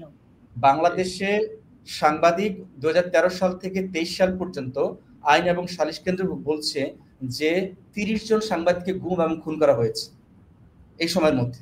তো বাংলাদেশে আমি যেটা বলছি, বাংলাদেশে 3টা মিডিয়া কমিশন হয়েছে। 1984 সালে আতাউর রহমান খান কমিশন, 1997 সালে হয়েছে আসাফুদ্দৌলা কমিশন, এবং সর্বশেষ এই বছর হয়েছে কামাল আহমেদ কমিশন। এবং সেই কমিশন রিপোর্ট দিয়েছে, সেই রিপোর্টের কোনো কোনো অংশ বাস্তবায়নের দিকে গভর্নমেন্ট যাচ্ছে। যেমন ধরা যাক বেতার টিভির স্বায়ত্তশাসন বাস্তবায়ন করার জন্য গভর্নমেন্ট 5 সদস্য বিশিষ্ট একটা উপদেষ্টা কমিটি করেছে। তা আমি বলছি যে গভর্নমেন্টের কাছে আমাদের প্রত্যাশা অনেক, তার ধারে কাছে তারা যেতে পারেনি। কিন্তু এইটার দায় কেবলমাত্র 10 মাসকে ফেললে হবে না, এটা একটা দীর্ঘমেয়াদী একটা প্রসেস। সেই প্রসেসে বিগত গভর্নমেন্টগুলো রোল প্লে করতে পারেনি। এটা আমার অ্যান্সার দেওয়া শেষ। দ্বিতীয় প্রশ্ন, আপনি যে 1400 শহীদ, 1400 শহীদের ব্যাপারে আমরা সুস্পষ্টভাবে লিখেছি যে জাতিসংঘ স্বীকৃত। এখন আমি শেষ করি কথাটা। জাতিসংঘ তার ফ্যাক্টস ফাইন্ডিং যে কমিশন সেটা একটা রিপোর্ট দিয়েছে, তারপর 1400 হতে পারে, কিন্তু আমাদের একটা উপকমিটি হয়েছে, রিসার্চ উপকমিটি, যারা আমরাও কাজ করছি এটা বের করার জন্য আদতে কত হয়েছে। গভর্নমেন্ট বলছে 834, জাতিসংঘ বলছে 1400 হতে পারে। ফলে আমরা এখনো 100% শিওর না, বাট আমরা ওয়ার্ক করছি। কিন্তু আপনি দেখেন 100% শিওর না হয়ে কেমন করে বলেন একটা মিনার বানাবো, সেখানে শহীদদের নাম লেখা থাকবে? শেষ করি। আমরা মুক্তিযুদ্ধের 55 বছর পরেও, মুক্তিযুদ্ধের পক্ষের শক্তি 25 বছর পাওয়ার থাকার পরেও এখন পর্যন্ত কতজন মুক্তিযুদ্ধ শহীদ হয়েছেন তার কি লিস্ট করতে পেরেছে? পারেন। আপনি যদি এইভাবে কাউকে ব্লেম করতে থাকেন, কেউ যদি একটা পজিটিভ উদ্যোগ নেয়, তাকে কেবলমাত্র কিছু মানে ফিগার, আপনার 1400 বা 850, এটা একটা ফিগার মাত্র। এখানে যদি 850 হয়, তাতেও কি শহীদ যে মিনার করার যে পরিকল্পনা, এটা কোনো অন্যায় পরিকল্পনা? সেটা যদি হয় তাহলে কোথায় 3 লাখ আর কোথায় 30 লাখ? আমি ফিগারটা নিয়ে, এই ফিগারটা নিয়ে তো খোদ এখনো বলছি 55 বছর পরও আমাদের মুক্তিযুদ্ধে কতজন শহীদ হয়েছেন সেই হিসাবটা করতে পারেনি, আমার করার দরকার ছিল, যেটা করতে পারেনি। তো আপনি কেন খামাকা একদল মানুষ যারা পজিটিভ কাজ করতে চায় তাদেরকে কেবলমাত্র কিছু ধরনের কিছু অবান্তর প্রশ্ন দিয়ে তাদেরকে জর্জরিত করছেন? ওকে, ডক্টর মোহাম্মদ গোলাম সারোয়ার, আপনার কাছে কি মনে হয় ওনারা পজিটিভ কাজ করতে চাচ্ছেন? আমি শুনতে পাই না, আপনার কথা আনমিউট করতে হবে। আমি বলছিলাম যে আমি এভাবে বলতে চাই না সরাসরি, আমার কিছু সাপ্লিমেন্টারি পয়েন্ট আছে, এবং ডক্টর খোরশেদ আলম অত্যন্ত ইনফর্মড। আমি নিজের সাথে তুলনাই করতে চাই না, বিশেষ করে মিডিয়া এবং সাংবাদিকতা এই সমস্ত বিষয় নিয়ে। কিন্তু ডক্টর খোরশেদ আলম, আপনার কাছে কি কোনো ধরনের স্ট্যাটিস্টিক্স আছে যে গত 10 মাসে কতজন সাংবাদিক বাংলাদেশে চাকরিচ্যুত হয়েছেন? এক নাম্বার। আমি জাস্ট জানতে চাচ্ছি, এই নয় যে আপনাকে উত্তর দিতেই হবে, তা না। দ্বিতীয় হচ্ছে, আমি নিউজ পড়েছি, অনেক নিউজ পড়েছি, তার মধ্যে একটা নিউজ আমার কাছে খুব স্ট্রাইকিং মনে হয়েছিল, যে এই সরকার ক্ষমতায় আসার সাথে সাথে সম্ভবত কয়েক সপ্তাহের মধ্যে বাংলাদেশ টেলিভিশনের, বিটিভির সকল করেসপন্ডেন্টকে একটা চিঠিতে চাকরিচ্যুত করেছে, এবং যাদের অনেকেরই চাকরির বয়স ছিল 20 বছর, 25 বছর, 22 বছর, 18 বছর, 10 বছর। হ্যাঁ, এবং আমি এটাকে দেখেছি যে এই লোকগুলোর ফ্যামিলিগুলো এখন কি করবে। এদের হয়তো কারো প্রাপ্তবয়স্ক বাচ্চা কাচ্চা আছে, ছোট বাচ্চা কাচ্চা আছে, বউ আছে, মা বাবা আছে, ঠিক আছে। সো এবং থার্ড প্রশ্নটা হচ্ছে যে, প্রশ্ন মানে আমার অবজারভেশনটা হচ্ছে যে, এই যে আপনি বললেন যে 40টা বা 45টা টেলিভিশন হয়েছে এবং এখন পর্যন্ত খুব একটা টেলিভিশন বন্ধ করে দেওয়া হয়নি, কিন্তু এই 40টা টেলিভিশনের মধ্যে কি আপনার মনে হয় না যে ম্যাসিভ রিফর্মেশন হয়ে গেছে ইতিমধ্যেই? প্রত্যেকটা টেলিভিশন, শুধু সিইও বা ম্যানেজমেন্ট না, আমি বলছি যে সাংবাদিকদের মধ্যে, মাঠ পর্যায়ের কর্মীদের মধ্যে, আপনার কি মনে হয় না যে প্রত্যেকটা টেলিভিশনের মধ্যে এক ধরনের কু হয়ে গেছে? এই তিনটা বিষয় যদি আপনি এক জায়গায় করেন, আপনার কি মনে হয় যে শেখ হাসিনার ফ্যাসিবাদী আমলের সাথে এই সরকারের আমলের মিডিয়াতে আদৌ কোনো পরিবর্তন হয়েছে? আমি কি অ্যানসার দেব আপা? দেব কি? আপনি মিউটেড আছেন, আপনি মিউটেড। হ্যাঁ হ্যাঁ, নিশ্চয়ই খোরশেদ আলম বলুন। জি আচ্ছা, আমি কিন্তু সারোয়ার ভাই আগেই বলেছি যে এই সরকারের কাছে আমাদের যে এক্সপেকটেশন ছিল, তারা তার ধারে কাছেও যেতে পারেনি। আপনারা কারা? আপনি যে বলছেন আমরা, আপনি যে বলছেন আমরা, আপনি আমাকে একটু ডিফাইন করেন যে আপনারা কারা। আমি এইটাই আগে জানতে চাই যে আপনারা আসলে কারা। না, এখন আমরা এটা আমাদের কথা বলার একটা অ্যাপ্রোচ। আমরা অনেক সময় ইন্ডিভিজুয়াল কথা বললেও কিন্তু আমরা, এটা আমাদের কথা ল্যাঙ্গুয়েজের একটা না না না, এই সব চালাকি হবে না, চালাকি ব্যাপার না, এটা চালাকি আপনি যে ভেবে দেখেন, এটা যে চালাকি আপনি বলছেন, আপনি যে ভেবে দেখেন। আপনারা বলুন না, আপনারা তো আমরা আছেন, আপনারা কারা? আমরা বলতে অ্যাটলিস্ট যদি আমি ঢাকা বিশ্ববিদ্যালয়ের শিক্ষক সমাজ বলি, শিক্ষক নেটওয়ার্ক বলি, কিন্তু আমরা সমমনস্ক যারা আছি, আমি পলিটিক্স করতাম, আমি দলের নাম বলছি না। সো আমরা বলতে আমার মধ্যে একটা ইনভিজিবল আইডিয়া আছে, এনিওয়ে সে আলোচনা যাচ্ছে না। এখন সাংবাদিক চাকরিচ্যুত অনেকে হয়েছে, আমাদের কাছে সেই রিপোর্ট আছে, বাট এটা এক্স্যাক্টলি কত হয়েছে আমি কিন্তু সেটা জানি না। বাট আমি এটা নিয়ে রিসার্চ করছি যে কি পরিমাণ সাংবাদিক চাকরিচ্যুত হয়েছে। পাশাপাশি এই কাজও করছি যে মিডিয়াতে গত 10 মাসে কি ধরনের চেঞ্জ আসছে, বিশেষ করে মালিকানার চেঞ্জ এবং উপরের টায়ারের যে পরিচালনা পর্ষদের চেঞ্জ। আমি আজকে একটা কনফারেন্সের মধ্যে ছিলাম, আলোচনার মধ্যে পিআইবিতে, সেখানে গত 6 মাসে আমাদের কি পরিমাণ মানে মিস ইনফরমেশন, ডিসইনফরমেশন বা ফেক নিউজ আমাদের মিডিয়াগুলো ছড়িয়েছে সে সম্পর্কে জানলাম। বাট এর কোনোটাই সন্তোষজনক নয়, সত্যি কথা কোনোটাই সন্তোষজনক নয়। কিন্তু একটা ব্যাপার মাথায় রাখতে হবে যে যেমন ধরেন আমি আবারও বলি, যেমন 75-এর 16ই জুন যখন 4টা পত্রিকা রেখে বাকিগুলো বন্ধ করে দেওয়া হলো, 10,000 সাংবাদিক চাকরিচ্যুত হয়েছে একদিনে। তো আমি বলছি না এটা রাইট, এটা রং অ্যাপ্রোচ, আমাদেরকে এটা থেকে বেরিয়ে আসতে হবে। বেরিয়ে এসে আমাদেরকে বরং মিডিয়াকে আরো ট্রান্সপারেন্ট করা, আরো গণতান্ত্রিক করা, আরো গণমুখী করতে হবে। কিন্তু আমি তো আবারও বলছি যে এই যে ব্যাপারটা, যে যেমন 40টা চ্যানেলে কিন্তু মালিকানা এখনো খুব একটা চেঞ্জ হয়নি, হয়েছে কি পরিচালনা পর্ষদ চেঞ্জ হয়েছে। ধরা যাক আগে যারা আওয়ামী পন্থী ছিল তাদেরকে বিতাড়িত করে বা ডাউন সাইজ করে যেটা করা হয়েছে যে বিএনপি পন্থী বা জামায়াত পন্থী তাদেরকে ক্ষমতায়ন করা হয়েছে। তো সেই এই ধরনের চেঞ্জটা বেশি হয়েছে ইনস্টিড অফ আপনার ওনারশিপের চেঞ্জটা। এইটুকু অ্যাটলিস্ট আমার প্রাইমারি তথ্য আমার কাছে আছে। ওনারশিপের চেঞ্জ হওয়ার তো কোনো কারণ নেই, এই কারণে কারণ ব্যবসায়ীদেরকে তো কোনো সরকারই খেপাবেন না। ইউনূস সরকার তো এসেই প্রথমে বলেছিলেন যে সকল ব্যবসায়ীদের দুর্নীতি এটা ওটা নানান কিছু করবেন, কিন্তু উনি তো ব্যবসায়ীদের খেপাবেন না, এটা আমরা সবাই জানি। মিডিয়া ওনারকে দেখি এখন জেলে আছে, আমরা জানি তারা কারা। সো সেই দিক থেকে এক ধরনের ওনারশিপ চেঞ্জ হয়তো হতে পারে ফিউচারে, বাট আমি পার্সোনালি মনে করি যে এইভাবে কেবলমাত্র ওনারশিপ চেঞ্জ করে, পর্ষদ চেঞ্জ করে আমরা একটা গণতান্ত্রিক গণমাধ্যম পাবো না। আমাদের সত্যিকার অর্থে যেটা গণতান্ত্রিক, যে কারণে আমরা আওয়ামী লীগ সরকারের এগেইনস্টে ছিলাম, সেই স্পিরিটটাকে এস্টাবলিশ করতে হবে। এটা কোনোভাবে মব জাস্টিস না, কোনোভাবে 71-এর বিপরীতে না, কোনোভাবে 52-এর বিপরীতে না, সত্যিকার অর্থে একটা ডেমোক্রেটিক সোসাইটি আমাদের নির্মাণ করা দরকার।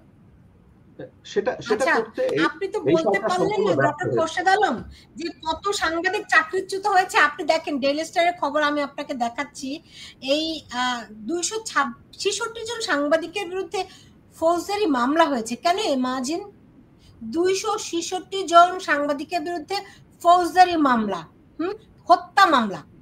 আর আপনার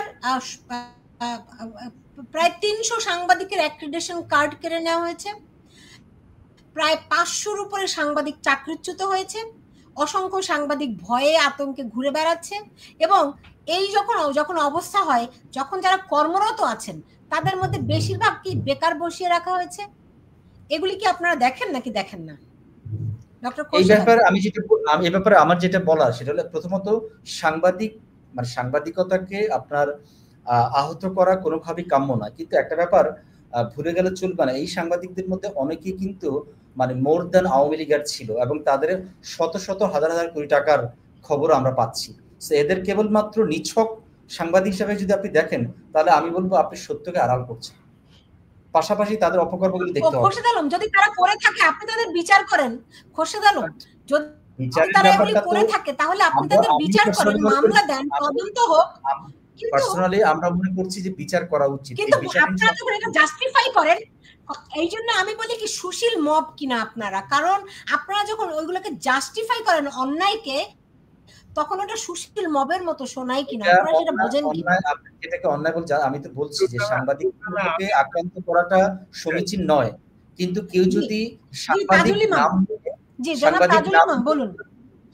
নাম নিয়ে কেউ যদি আপনার আওয়ামী লীগ মানে আপনার আওয়ামী লীগের দোসর হিসাবে কাজ করে, তো তাকে তো আপনার আওয়ামী লীগ হিসাবে ট্রিট করতে হবে। আমাদের বুঝতে হবে যে গণমাধ্যম আওয়ামী লীগের দোসর হিসেবে আপনারা ডিফাইন করেন কিভাবে? ধরেন আমি তো একদম চ্যালেঞ্জ নিয়ে বুকে সাহস নিয়ে বলতে পারি, গত 30 বছর আমি সাংবাদিকতা করেছি, আমি কোনোদিন কারো ধারও ধারি না, কারো কাছে মাথাও বেচি না, রাইট? কারো কাছে 2 পয়সা তাও খাই না। দাঁড়ান, আজকে যদি আমার কথা এখন আওয়ামী লীগের মতো শোনায়, আপনি আমাকে দোসরের নাম দিয়ে দিবেন, তারপর যা ইচ্ছা তাই করবেন, এটা কি হয় না? আমি তাদেরকে সিঙ্গেল আউট করব না, এখানে কম করে ডজন খানেক নাম বলতে পারি, দরকার নেই, যারা নানান ভাবে শত শত কোটি টাকার দুর্নীতি করেছে বলে অভিযোগ আছে। দেখেন ওই তো বলে অভিযোগ আছে, আপনি জানেন এই কথাটা, আপনি সাংবাদিকতার শিক্ষক হিসেবে ছাত্র হিসেবে জানেন অভিযোগ আর সেটা অকাট্য প্রমাণ দুইটা এক নয়। আপনারা সেটিকে যখন জায়েজ করার চেষ্টা করেন তখন অনেক বড় অপরাধ হয়ে যায় কিনা, এটা আমি তাজুল ইমাম সাহেব আপনার কাছে প্রশ্নটি রাখলাম। এই প্রশ্নে আমি একটু অ্যানসার দেই। আমাদের ঢাকা বিশ্ববিদ্যালয়ের নিয়ম হচ্ছে কারো বিরুদ্ধে যদি অভিযোগ আসে, ধরো যৌন নিপীড়নের অভিযোগ আসলো, তাকে কিন্তু সাময়িকভাবে বহিষ্কার করে রাখা হয়, মানে আনটিল সেটাকে আপনার সুরা হওয়া পর্যন্ত, একটা রায় ভার্ডিক্ট আসা পর্যন্ত। সো আমি মনে করি না এটা কোনো অন্যায় যদি কারোর বিরুদ্ধে অভিযোগ আসে সত্যিকার অর্থে এবং তার ভ্যালিডিটি থাকে, সেই দিক থেকে তাকে অব্যাহতি দেওয়াটা আপনি তাকে দায়িত্ব থেকে অব্যাহতি দিতে পারেন, তাকে আপনি হত্যা মামলা দিবেন, তাকে আপনি জেলবন্দি করে রাখবেন। না, আসলে এটা আইনের শাসনের উল্টো। আসলে এটা ঠিক আইনের শাসনের উল্টো। কোন একজন মানুষ দোষী প্রমাণিত না হওয়া পর্যন্ত নির্দোষ হিসেবে বিবেচিত হবেন, এটাই হচ্ছে আইনের শাসন। দোষী সাব্যস্ত না হওয়া পর্যন্ত সেই মানুষটি অভিযুক্ত এবং নির্দোষ, এটাই হচ্ছে আইনের শাসন। কিন্তু ডক্টর আলম যেটা বললেন এটা ঠিক আসলে আইনের শাসনের একেবারেই উল্টো দিকটা। বাট এনিওয়ে, আপনি বলছেন ইনফরমেশন হিসেবে। মিস্টার সরওয়ার, আপনার কাছেও প্রশ্ন। আপনি যে আইনের শাসনের কথা বারবার বলছেন, সুপ্রিম কোর্টের বিচারপতিকে মাদ্রাসার ছাত্র গিয়ে ঘাড়ে ধরে নামিয়ে দিয়েছে, পদত্যাগ করতে পত্রে সাইন করতে বাধ্য করেছে। সো ওইখানে কোনো আইন টাইন বলে কিছু নাই। আমার প্রশ্ন হচ্ছে, ডক্টর খুরশেদ আলম, আপনাকে দেখে সংস্কৃতিবান মানুষ বলে মনে হচ্ছে। আজকে বাংলাদেশে লালন নিষিদ্ধ, আজকে বাংলাদেশে জাতীয় সঙ্গীত বদলাবার পায়তারা চলছে, তৃতীয় শ্রেণীর গান ইয়েতে আপলোড করে বাংলাদেশের নতুন জাতীয় সঙ্গীত বলে প্রচার চালানো হচ্ছে। বাংলাদেশের যেটা মানে জাতীয় কবি বলা হয় কবি নজরুলকে, তার সবচেয়ে সুন্দর গানের মধ্যে একটা অঞ্জলি লহমর সঙ্গীতে, একটা প্রার্থনা সঙ্গীতের উপর ভিত্তি করে তৈরি করা ভাস্কর্য, যেটা শুধুমাত্র দুটো হাতের ভাস্কর্য, যেরকম ভাস্কর্য জেদ্দা শহরে পর্যন্ত রয়েছে, মুসলিম কান্ট্রিতে বিভিন্ন দেশে আছে, সেটাকে যখন ভেঙে দিয়েছে তখন কোন সংস্কৃতিবান কেউ কিছু বলেননি, কোনো প্রতিবাদ করেননি। হ্যাঁ, তো আমরা বুঝতে পারছি কি ঘটছে এখানে। ওই যে বললাম যে আরেক সাপের আরেক মাথা, এই যে সংস্কৃতি বিরোধী মাথা ওই সংস্কৃতিকে গিলে খাবে। ওখানে রবীন্দ্রসঙ্গীত হবে না, ওখানে পাকিস্তান থেকে কাওয়াল এনে 21শে ফেব্রুয়ারিতে গানের আসর বসাবে, ওখানে পাকিস্তানি ব্যান্ড শিল্পী এসে গান গাবে, বাংলাদেশের ব্যান্ডের শিল্পীরা বিদেশে পাড়ি দিচ্ছে, দেশে ভাত জুটতেছে না তাদের, কারণ কোনো অনুষ্ঠান করার কোনো অধিকার নাই তাদের।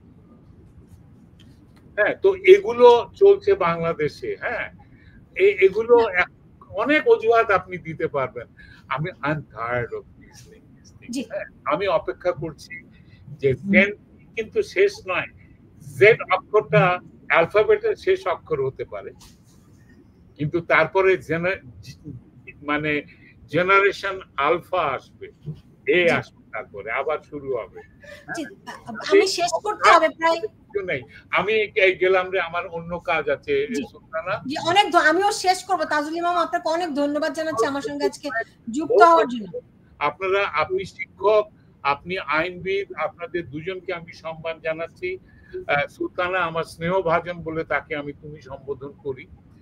আর একজন মুক্তিযোদ্ধা হিসাবে আমি আহত, আরেকবার আহত, এর থেকে ৭১-এ যদি আহত হয়ে নিহত হয়ে যেতাম তাহলে সম্ভবত আমাকে আর এই দিনটা দেখতে হতো না, যেখানে আমার দেশের সংবিধান ছুঁড়ে ফেলা হচ্ছে, আমার দেশের জাতীয় পতাকা বদলে দেওয়ার চেষ্টা করা হচ্ছে, আমার দেশের জাতীয় সঙ্গীত বদলে যাচ্ছে, আমার দেশের জাতির পিতাকে সিম্বলিক্যালি অপমান করা হচ্ছে, প্রতীকী অপমান করা হচ্ছে। এটা কিন্তু পুরো মানে শুধু নয়, বঙ্গবন্ধুর অপমান নয়, বাংলাদেশের স্বাধীনতার অপমান হয়েছে। আমি দুঃখিত, আমি চলে যেতে হচ্ছে। হ্যাঁ, নাজুল ভাই যাওয়ার আগে আমি কি একটা কথা বলতে পারি কিনা? একটা কথা। নাজুল ভাই, আপনি 5 মিনিট থাকেন, আমরা 5 মিনিটের মধ্যে শেষ করে দিচ্ছি। জি, ডক্টর খোরশেদ আলম বলুন। একটা কথা, যখন এই যে আজকে যে আলোচনা হচ্ছে আপনার মৃত্যুঞ্জয় ভাস্কর্য, সেখানে যেদিন বঙ্গবন্ধুর স্কাল্পচারটাকে ভেঙে ফেলা হয়, আমার সাথে সুলতানা আমার ফেসবুকে আছে, সেদিন আমি কিন্তু এটা প্রতিবাদ করে পোস্ট দিয়েছি, এখনো সেটা আছে। আমি প্রয়োজনে প্রোগ্রাম শেষ হওয়ার আগে শেয়ার করব, প্রতিবাদ করে পোস্ট দিয়েছি। যেদিন 32 নম্বর বাড়ি ভাঙা হয় মুক্তিযুদ্ধের স্মারক হিসেবে, সেই দিন রাতে আমি ঘুমোতে পারিনি। আমার ওয়াইফকে বলছি আমার দিনটা কিভাবে শুরু হচ্ছে আজকে। সো ব্যাপারটা এই না যে আপনারা যেভাবে আমাকে প্রতিপক্ষ সাব্যস্ত করছেন মুক্তিযুদ্ধে, খুবই সরি খোরশেদ আলম, আমি খুবই সরি, এরকম হয়ে গেছে, কিন্তু মানে যেহেতু আর কাউ ক্ষোভ প্রকাশের জায়গা নাই মানুষের, আপনার যদি কষ্ট হয় চিন্তা করে দেখেন, প্রত্যেকটা মানুষের বুকে এই ব্যথা লেগেছে। আমিও সারা রাত ঘুমাতে পারিনি যে বঙ্গবন্ধুর ভাস্কর্যগুলোকে এভাবে করে অপমান করছে, আমি সারা রাত ঘুমাতে পারিনি। সুলতানা, আমি কিন্তু ডক্টর আলম আপনাকে বলছি, আমি যখন বলেছি আপনারা হ্যাঁ, এটা কিন্তু শুধু আপনাকে উদ্দেশ্য করে বলিনি। আপনি একজন শিক্ষক, সংস্কৃতিবান মানুষ, আপনি অনেক কিছুই সমর্থন করেন না, কিন্তু আপনারও লিমিটেশন আছে আমি জানি। আপনারা বলতে ওই যে আপনি যে বললেন যে এখানে শুধু আমরা নয়, এখানে এনসিপি আছে, জামাতি ইসলাম আছে, হিজবুত তাহরির আছে, হরকতুল জিহাদ আছে, তারপরে লস্করে তৈয়বা আছে, জামাতি ইসলাম আছে, শিবির আছে, বিএনপি আছে, হ্যাঁ, একটা বিরাট দল আছে যারা আওয়ামী বিরোধী আন্দোলন করেছে। হ্যাঁ, আমি আপনারা বলতে আপনি সবাইকে বুঝিয়েছি। জামাত ইসলাম এই দেশের স্বাধীনতা কোনোদিনও মানে নাই, তারা পাকিস্তানি এজেন্ডা বাস্তবায়ন করতে এসছে। তবে পাশাপাশি এইটুকু বলে রাখি তাজুল ভাই, বাংলাদেশে আইনের শাসন আমরা যেভাবে এক্সপেক্ট করি তারা সেই পথে হাঁটছে না, এবং সেই পথে হাঁটছে না। কিন্তু এটা তো ঠিক যে এই সুপ্রিম কোর্টের প্রধান বিচারপতিকেও দেশ ত্যাগ করতে হয়েছে। মানে আমি বলছি যে এই ব্যাপারটা তো বাংলাদেশে ঘটেছে। আমি বলবো না, কারণ আপনি এটা যে কোনো ধরনের উগ্রপন্থা, যে কোনো ধরনের ডানপন্থা, যে কোনো ধরনের তার বিরুদ্ধে আমাকে বলবেন না, আপনি আওয়ামী লীগকে বলেন। আমি মুক্তিযোদ্ধা, আমি 54 বছর আগের মুক্তিযোদ্ধা, আমি আওয়ামী লীগ না, আমি মুক্তিযোদ্ধা। আমি এই দেশে আওয়ামী লীগ বলি না, আমি বলছি বাংলাদেশে বিগত রেজিমে ঘটেছে, ফলে এই যে বিচারহীনতার সংস্কৃতিকে আমরা ক্যারি আউট করছি, আমরা একটা মানে আইনের শাসন বলতে যেটা চাওয়া, সেই প্রত্যাশাটা এখন রয়ে গেছে এবং আমরা সেটা পাইনি। সেটা বলে আমি একমত। ডক্টর খোরশেদ আলম, সেই পথে আমরা কিভাবে যেতে পারি, আপনারা ভেবেছেন কিছু? আমি পার্সোনালি আমি নিজে একটু ডিসঅ্যাপয়েন্টেডও আছি। আমি মনে করি যে আমাদেরকে আবার স্ট্রাগল করতে হবে।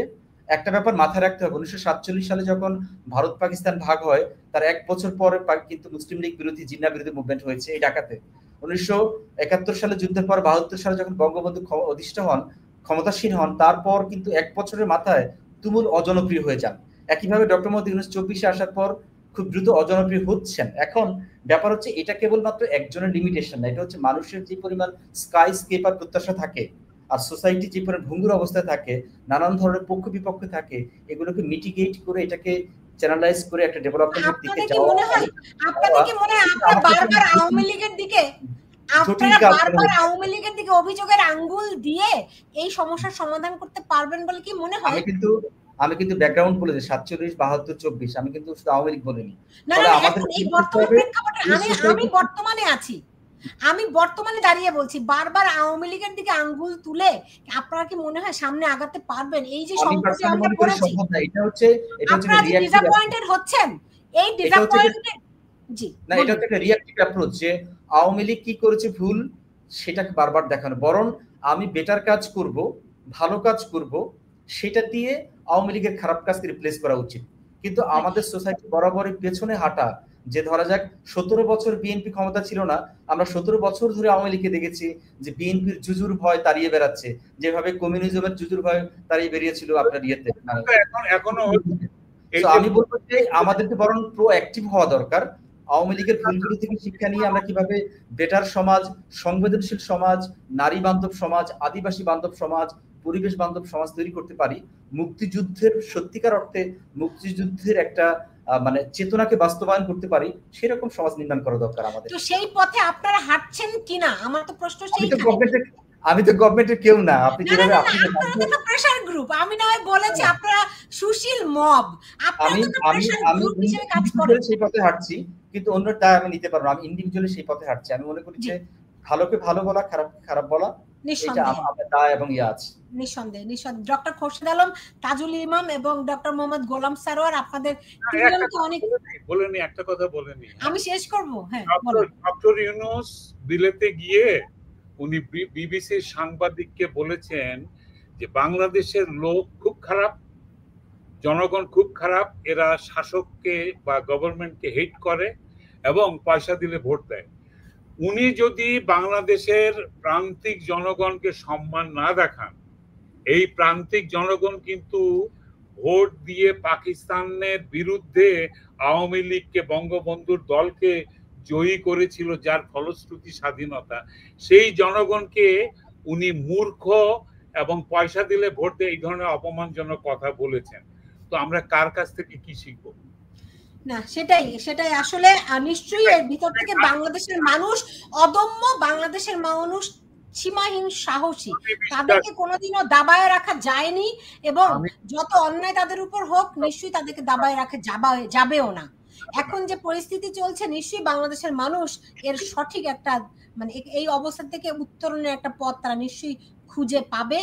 আমি এই বিষয়ে বাংলাদেশের মানুষের উপর ভরসা রাখি। এই কারণে আমরা আবেগী জাতি, আমরা অত্যন্ত আবেগী, কোনো সন্দেহ নেই, কিন্তু আমরা সঠিক পথে আসতেও দ্বিধা করি না। সুতরাং নিশ্চয়ই মানুষ তার পথ খুঁজে নেবে। ডক্টর খোরশেদ আলম, তাজুল ইমাম এবং ডক্টর মোহাম্মদ গোলাম স্যার, আপনাদের তিনজনকে অনেক ধন্যবাদ জানাচ্ছি আমার সঙ্গে আজকে যুক্ত হওয়ার জন্য। আপনারা ভালো থাকুন।